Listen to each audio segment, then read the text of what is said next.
ಬೆಂಗಳೂರಿನ ಕೋಗಿಲು ಲೇಔಟ್ ಸಂತ್ರಸ್ತರಿಗೆ ಇವತ್ತು ಜಿಬಿಎ ಕೇಂದ್ರ ಕಚೇರಿಯಲ್ಲಿ ಹಕ್ಕುಪತ್ರ ವಿತರಣೆ ಮಾಡಲಾಗುತ್ತೆ. 26 ಕುಟುಂಬಗಳಿಗಷ್ಟೇ ಮನೆ ಪಡೆಯೋಕೆ ಅರ್ಹತೆ ಇದೆ. ಇವರಿಗೆಲ್ಲ ಇವತ್ತು ಸಂಜೆ 4 ಗಂಟೆಗೆ ಜಿಬಿಎ ಕೇಂದ್ರ ಕಚೇರಿಯ ಡಾಕ್ಟರ್ ರಾಜ್ಕುಮಾರ್ ಗಾಜಿನ ಮನೆಯಲ್ಲಿ ಹಕ್ಕುಪತ್ರ ನೀಡಲಾಗುತ್ತೆ. ಕಾರ್ಯಕ್ರಮದಲ್ಲಿ ಸಚಿವ ಜಮೀರ್ ಅಹ್ಮದ್, ಕೃಷ್ಣ ಭೈರೇಗೌಡ ಭಾಗಿಯಾಗಲಿದ್ದಾರೆ. ಒಟ್ಟು 200ಕ್ಕೂ ಅಧಿಕ ಮನೆಗಳನ್ನು ಡೆಮಾಲಿಷ್ ಮಾಡಲಾಗಿತ್ತು. ಆದರೆ ಕಳೆದ 5 ವರ್ಷದಿಂದ ವಾಸ ಇರೋರಿಗೆ ಮಾತ್ರ ಈಗ ಫ್ಲಾಟ್ ಕೊಡಲಾಗ್ತಾ ಇದೆ. ಕೋಗಿಲು ಲೇಔಟ್ ಜಾಗ ಕಬಳಿಕೆ ಪ್ರಕರಣ ಸಂಬಂಧ ತನಿಖೆ ತೀವ್ರಗೊಳಿಸಲಾಗಿದೆ. ಅಕ್ರಮ ನಿವಾಸಿಗಳಿಂದ ವಿಜಯ್ ಮತ್ತು ವಸೀಮುಲ್ಲಾ ಹಣ ಪಡೆದಿರೋದು ಪತ್ತೆ ಆಗಿದೆ. ಒಬ್ಬೊಬ್ಬರ ಬಳಿ 1 ಲಕ್ಷ, 1.5 ಲಕ್ಷ ಹಣ ಪಡೆದಿರೋದು ಪತ್ತೆ ಆಗಿದೆ. ಹಣ ಪಡೆದು ನಕಲಿ ಹಕ್ಕುಪತ್ರಗಳನ್ನು ನೀಡಿರೋ ಬಗ್ಗೆ ಮಾಹಿತಿ ಲಭ್ಯ ಆಗಿದೆ. 160 ಕುಟುಂಬಗಳ ತನಿಖೆಗೆ ಕಮಿಷನರ್ ಸೀಮಂತ್ ಕುಮಾರ್ ಸಿಂಗ್ ಸೂಚನೆ ಕೊಟ್ಟಿದ್ದಾರೆ. 2022ರಿಂದ ಕೆಲಸ ಮಾಡಿರೋ ತಹಶೀಲ್ದಾರ್ಗಳ ವಿಚಾರಣೆಗೂ ಸೂಚನೆ ಕೊಟ್ಟಿದ್ದಾರೆ. ಕೋಗಿಲು ಲೇಔಟ್ ಗಲಾಟೆ ದೊಡ್ಡದಾಗೋಕೆ ಕಾರಣ ಕೇರಳ ಸಿಎಂ. ಇದೀಗ ಕೇರಳ ಸರ್ಕಾರದ ವಿರುದ್ಧ ರಾಜ್ಯ ಸರ್ಕಾರ ಮತ್ತೆ ಗರಂ ಆಗಿದೆ. ಕೇರಳದ ಕನ್ನಡ ಮಾಧ್ಯಮ ಶಾಲೆಗಳಲ್ಲಿ ಪ್ರಥಮ ಭಾಷೆಯಾಗಿ ಮಲಯಾಳಂ ಕಲಿಕೆಯನ್ನ ಕಡ್ಡಾಯ ಎಂಬ ಕೇರಳ ಸರ್ಕಾರ ಹೇಳಿಕೆಗೆ ಭಾಷಾ ಮಸೂದೆಗೆ ಸಿಎಂ ಸಿದ್ದರಾಮಯ್ಯ ಆಕ್ರೋಶ ವ್ಯಕ್ತಪಡಿಸಿದ್ದಾರೆ. ಕೇರಳ ಸರ್ಕಾರದ ನಿರ್ಧಾರಕ್ಕೆ ಬೇಸರ ವ್ಯಕ್ತಪಡಿಸಿರುವ ಸಿಎಂ ಸಿದ್ದರಾಮಯ್ಯ ತಕ್ಷಣವೇ ಮಸೂದೆ ಹಿಂತೆಗೆದುಕೊಳ್ಳುವಂತೆ ಕೇರಳ ಸಿಎಂ ಪಿಣರಾಯಿ ವಿಜಯನ್ಗೆ ಆಗ್ರಹಿಸಿದ್ದಾರೆ. ಬಿ ಖಾತಾ ಪಡೆದಿರೋ ನಿವೇಶನ, ಕಟ್ಟಡ, ಅಪಾರ್ಟ್ಮೆಂಟ್ ಮತ್ತು ಫ್ಲಾಟ್ಗಳಿಗೆ ಎ ಖಾತಾ ನೀಡೋಕೆ ನಿನ್ನೆ ನಡೆದ ಸಚಿವ ಸಂಪುಟ ಸಭೆಯಲ್ಲಿ ಒಪ್ಪಿಗೆ ಕೊಡಲಾಗಿದೆ. ನಗರ ಸ್ಥಳೀಯ ಸಂಸ್ಥೆಗಳಲ್ಲಿ 10 ಲಕ್ಷ ಬಿ ಖಾತಾ ನಿವೇಶನಗಳಿವೆ. ಅವುಗಳನ್ನು ದಂಡ ವಿಧಿಸಿ ಎ ಖಾತಾ ನೀಡೋಕೆ ನಿರ್ಧಾರ ಮಾಡಲಾಗಿದೆ. ಆದರೆ ಇನ್ನೂ ದಂಡದ ಪ್ರಮಾಣ ನಿಗದಿ ಮಾಡಿಲ್ಲ ಅಂತ ಕಾನೂನು ಸಚಿವ ಎಚ್.ಕೆ. ಪಾಟೀಲ್ ಮಾಹಿತಿ ಕೊಟ್ಟಿದ್ದಾರೆ. ನಗರ ಸ್ಥಳೀಯ ಸಂಸ್ಥೆಗಳ ವ್ಯಾಪ್ತಿಯಲ್ಲಿ ಅನಧಿಕೃತವಾಗಿ ರಚಿಸಿರುವ ಬಡಾವಣೆಗಳಲ್ಲಿನ ಬಿ ಖಾತಾ ನಿವೇಶನ, ಕಟ್ಟಡ, ಅಪಾರ್ಟ್ಮೆಂಟ್, ಪ್ಲಾಟ್ಗಳಿಗೆ ಎ ಖಾತಾ ನೀಡೋದ್ರ ಬಗ್ಗೆ ಈಗೇನು GBAದಲ್ಲಿದೆಯಲ್ಲ ಆ ರೀತಿಯಾಗಿ ಮಾಡೋದಕ್ಕೆ ಸ್ಥಳೀಯ ಸಂಸ್ಥೆಗಳಿಗೆ, ಮುನ್ಸಿಪಾಲಿಟೀಸ್ ಇವೆಲ್ಲನೂ ಅನುಮತಿ ನೀಡಲಾಯಿತು. ನಗರ ಸ್ಥಳೀಯ ಸಂಸ್ಥೆಗಳ ವ್ಯಾಪ್ತಿಯಲ್ಲಿ ಅಂದಾಜು 10 ಲಕ್ಷ ಈ ರೀತಿಯ ಆಸ್ತಿಗಳಿರುತ್ತವೆ. ರಾಜ್ಯ ನಗರ ಸ್ಥಳೀಯ ಸಂಸ್ಥೆಗಳ ವ್ಯಾಪ್ತಿಯಲ್ಲಿ ಈ ನಡುವೆ ಕೇಂದ್ರ ಸರ್ಕಾರ ನರೇಗಾ ಬದಲು ಜಿ ರಾಮ್ಜಿ ಅಂತ ಹೆಸರು ಬದಲಾವಣೆ ಮಾಡಿರೋ ಬಗ್ಗೆಯೂ ಸಚಿವ ಸಂಪುಟ ಸಭೆಯಲ್ಲಿ ಗಂಭೀರ ಚರ್ಚೆ ನಡೆಸಲಾಗಿದೆ. ಹೆಸರು ಬದಲಾವಣೆ ವಿರುದ್ಧ ಜನರ ಮುಂದೆ ಹೋಗೋಕೆ ತೀರ್ಮಾನ ಮಾಡಲಾಗಿದೆ.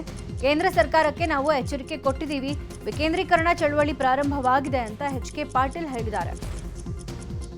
ಉತ್ತರ ಭಾಗದ ಬಡವರಿಗೆ ಏನು ಉದ್ಯೋಗದ ಹಕ್ಕು ದೊರೆತಿತ್ತೋ ಆ ಉದ್ಯೋಗದ ಹಕ್ಕನ್ನು ಕಿತ್ತುಕೊಳ್ಳುವಂಥ ಒಂದು ಪ್ರಯತ್ನ ಈ ನರೇಗಾ ಕಾನೂನನ್ನು ವಾಪಸ್ ಪಡೆಯುವಂಥದ್ದು, ರಿಪೀಲ್ ಮಾಡಿರ್ತಕ್ಕಂಥದ್ರ ಮೂಲಕ ಮಾಡಿದ್ದಾರೆ. ಈ ರೀತಿಯಾಗಿರ್ತಕ್ಕಂಥ ಈ ಕರಾಳ ಶಾಸನ ಏನಿದೆ, ಕರಾಳ ಯೋಜನೆ ಏನಿದೆ, ಇದನ್ನು ಕರ್ನಾಟಕ ಸರ್ಕಾರ ತೀವ್ರವಾಗಿ ವಿರೋಧಿಸ್ತದೆ. ನಾವು ರಾಜಕೀಯವಾಗಿ, ಕಾನೂನಾತ್ಮಕವಾಗಿ ಹಾಗೂ ಜನರ ನ್ಯಾಯಾಲಯಕ್ಕೆ ಇದನ್ನು ತೆಗೆದುಕೊಂಡು ನಮ್ಮ ಹೋರಾಟವನ್ನು ಮಾಡ್ತೀವಿ. ನರೇಗಾ ಹೆಸರು ಬದಲಾವಣೆ ವಿರುದ್ಧ ಹೋರಾಟಕ್ಕೆ ರಾಜ್ಯ ಸರ್ಕಾರ ಮುಂದಾಗಿದೆ. 2 ದಿನ ವಿಶೇಷ ಅಧಿವೇಶನ ನಡೆಸೋಕೆ ಸಿಎಂ ನೇತೃತ್ವದಲ್ಲಿ ಸಭೆ ನಡೆಸಿ ತೀರ್ಮಾನ ಮಾಡಲಾಗಿದೆ. ವಿಶೇಷ ಅಧಿವೇಶನದ ಜೊತೆಗೆ ರಾಜ್ಯಾದ್ಯಂತ ಹೋರಾಟ ನಡೆಸೋಕೆ ಕಾಂಗ್ರೆಸ್ ಮುಂದಾಗಿದ್ದು, ಪ್ರತಿ ವಿಧಾನಸಭೆ ಕ್ಷೇತ್ರದಲ್ಲಿ ಜನವರಿ 26ರಿಂದ ಫೆಬ್ರವರಿ 2ರವರೆಗೆ ಪಾದಯಾತ್ರೆಗೆ ನಿರ್ಧಾರ ಮಾಡಲಾಗಿದೆ. ನಿತ್ಯ ಕನಿಷ್ಠ 5 ಕಿಲೋಮೀಟರ್ ಪಾದಯಾತ್ರೆ ನಡೆಸಿ ಹೋರಾಟ ಮಾಡಲಾಗುತ್ತೆ.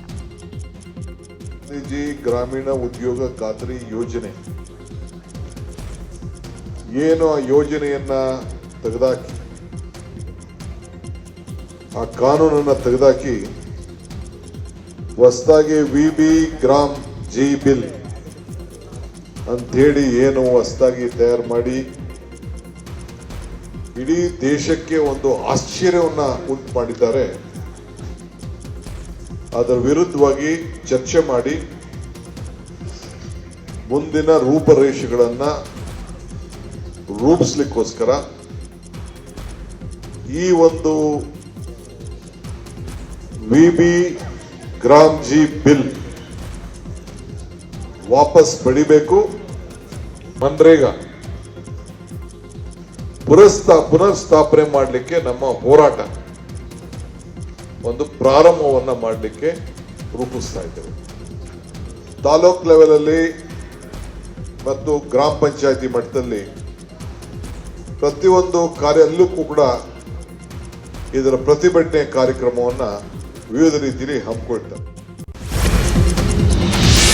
ಹುಬ್ಬಳ್ಳಿ ಮಹಿಳೆಯ ವಿವಸ್ತ್ರ ಕೇಸ್ ಸಂಬಂಧ ಕೇಶವಪುರ ಪೊಲೀಸ್ ಇನ್ಸ್ಪೆಕ್ಟರ್ ಎಸ್ಕೆ ಹಟ್ಟಿ ವರ್ಗಾವಣೆ ಮಾಡಲಾಗಿದೆ.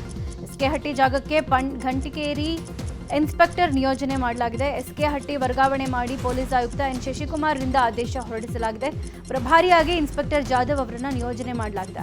ಸುಜಾತ ವಿರುದ್ಧ ದಾಖಲಾದ ಕೇಸ್ ತನಿಖೆಗೆ ಎಸಿಪಿ ಶಿವರಾಜ್ ಕಟ್ಟಬಾವಿ ನೇಮಕ ಮಾಡಲಾಗಿದೆ.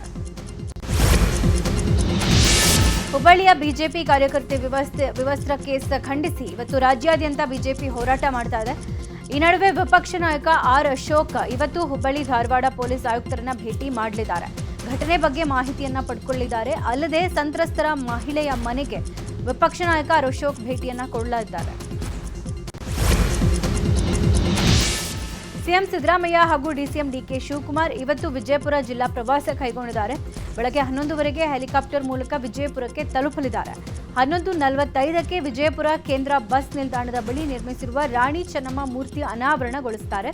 ಅಲ್ಲಿಂದ ನಗರದ ಹೊರಭಾಗದ ಭೂತನಾಳ ಸಮೀಪ ನೂತನವಾಗಿ ನಿರ್ಮಾಣವಾದ ವೆಲೋಡ್ರಾಮ್ ಉದ್ಘಾಟನೆ ಮಾಡಲಿದ್ದಾರೆ. ಬಳಿಕ ವಿಜಯಪುರ ನಗರದ ದರ್ಬಾರ್ ಹೈಸ್ಕೂಲ್ ಮೈದಾನದಲ್ಲಿ ಮಧ್ಯಾಹ್ನ 12:30ರಿಂದ 3 ಗಂಟೆ ತನಕ ಸಾರ್ವಜನಿಕ ಕಾರ್ಯಕ್ರಮ ನಡೆಯಲಿದ್ದು ಸಿಎಂ ಹಾಗೂ ಡಿಸಿಎಂ ಪಾಲ್ಗೊಳ್ಳುತ್ತಾರೆ.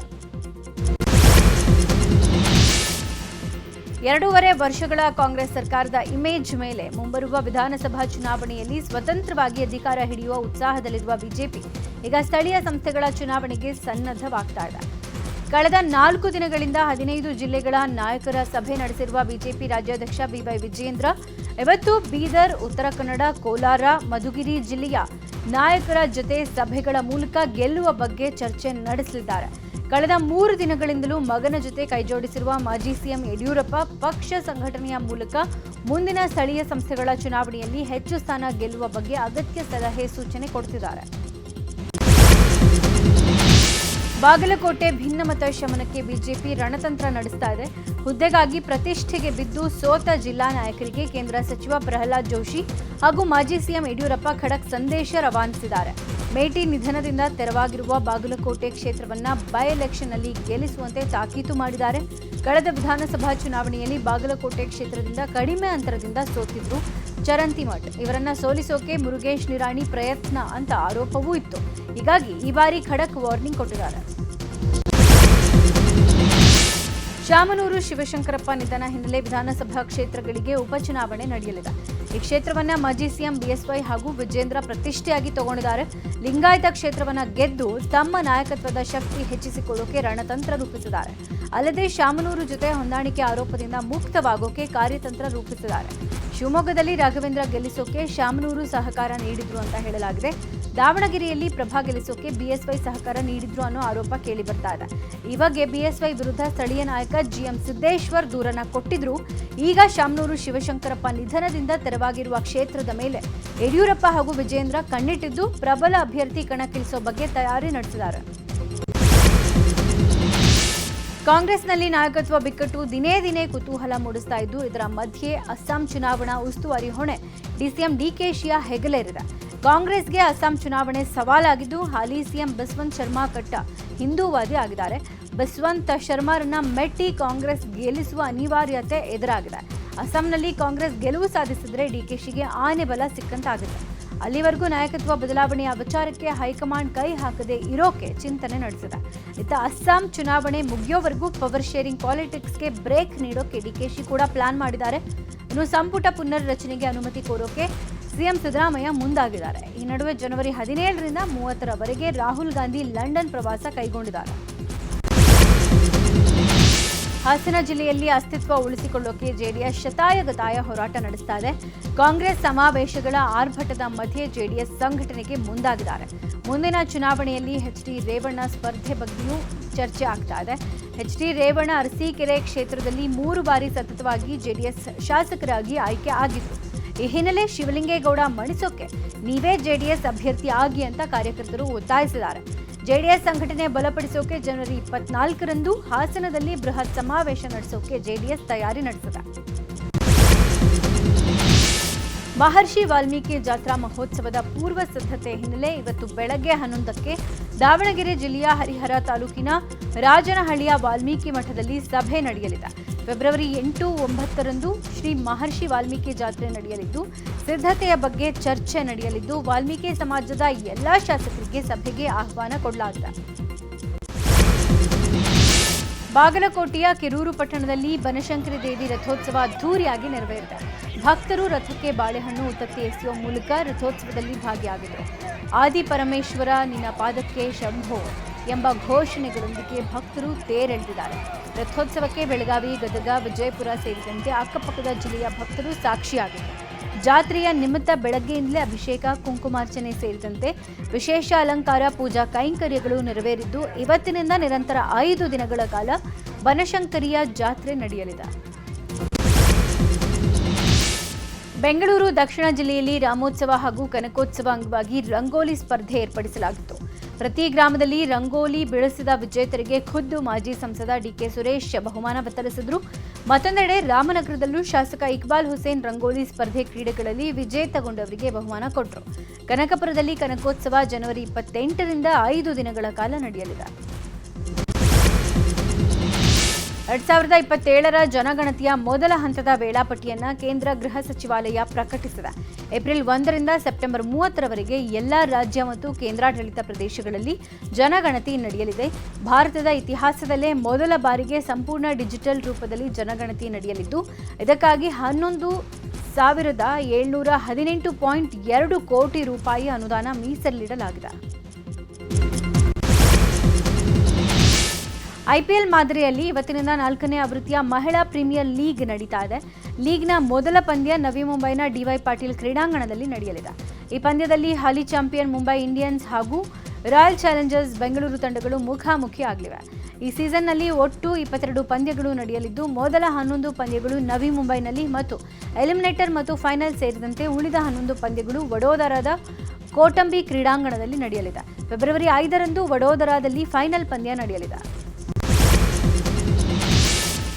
ಫೆಬ್ರವರಿ 7ರಿಂದ ಆರಂಭ ಆಗ್ತಾ ಇರುವಂತಹ T20 ವಿಶ್ವಕಪ್ನಲ್ಲಿ ತನ್ನ ಪಂದ್ಯಗಳನ್ನು ಭಾರತದಲ್ಲಿ ಆಡದೇ ಇರುವ ಬಾಂಗ್ಲಾದೇಶ ಕ್ರಿಕೆಟ್ ಮಂಡಳಿ ತೀರ್ಮಾನ ಮಾಡಿದೆ. ಈ ಸಂಬಂಧ ಐಸಿಸಿಗೆ 2ನೇ ಬಾರಿ ಪತ್ರ ಬರೆದಿದೆ. ನಮ್ಮ ನಿರ್ಧಾರದಲ್ಲಿ ಯಾವುದೇ ಬದಲಾವಣೆ ಇಲ್ಲ. ನಾವು ಭಾರತದಲ್ಲಿ ಆಡೋದಿಲ್ಲ. ನಮಗೆ ಭದ್ರತಾ ಸಮಸ್ಯೆ ಇದೆ. ಪಂದ್ಯಗಳನ್ನು ಭಾರತದಿಂದ ಶ್ರೀಲಂಕಾಗೆ ಸ್ಥಳಾಂತರಿಸಬೇಕು ಅಂತ ಬಾಂಗ್ಲಾದೇಶ ಕ್ರಿಕೆಟ್ ಮಂಡಳಿ ಐಸಿಸಿಗೆ ಪತ್ರ ಬರೆದು ಮನವಿ ಮಾಡಿದೆ.